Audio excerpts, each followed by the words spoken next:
At what age should you stop kissing your parents on the lips? 8? 10? Some people are like, I love my mom. I'll keep kissing her on the lips for the rest of my life. To that I say, show your love in other ways. Do a load of laundry for her. Clean the kitchen. Be helpful. Stop being a pervert. And I'm not being judgy here. I'm saying this as someone who kissed my parents on the lips for way too long. Until I was 13, 8th grade, objectively old. And I'll tell you about the last day I kissed my mom on the lips because I learned a lesson. And I feel it's my duty to impart this wisdom. It was a Monday, and I remember it clearly because there was a blowjob rumor circulating in school. Supposedly, Katie gave Kevin a blowjob on Saturday. And after school, I had soccer practice, and Katie was on my soccer team. When my mom dropped me off, I gave her a big, wet kiss on her mouth. So I get out of the car, and all my teammates are giving me a look. And Katie goes, you know your mom kisses your dad's penis, right?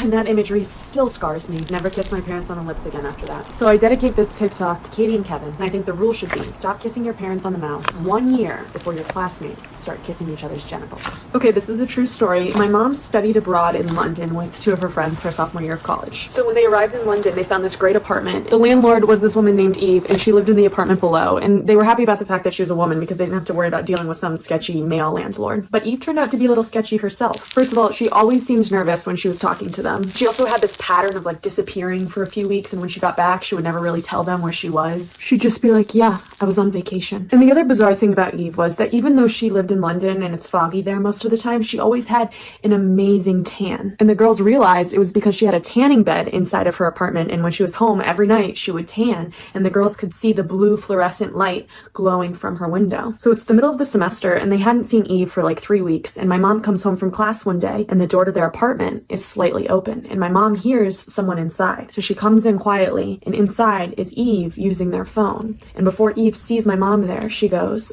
"And what did you do with the bodies?"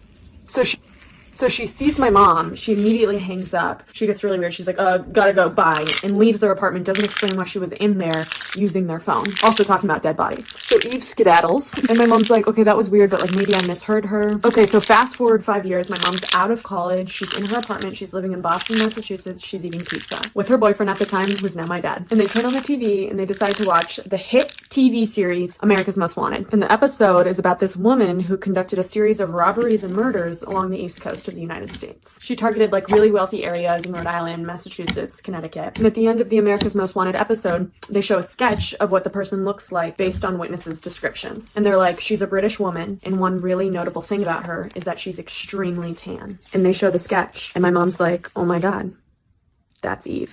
It was on Valentine's Day. Okay. Very romantic. And I was in the toilet paper aisle because I did have diarrhea. What a dream to have diarrhea on Valentine's Day. And all of a sudden, this has never happened to me before, I fainted. So when I black in, there are 2 people standing over me. An old lady and a very attractive gentleman. And the old lady's like blocking him, and she's like, you're okay.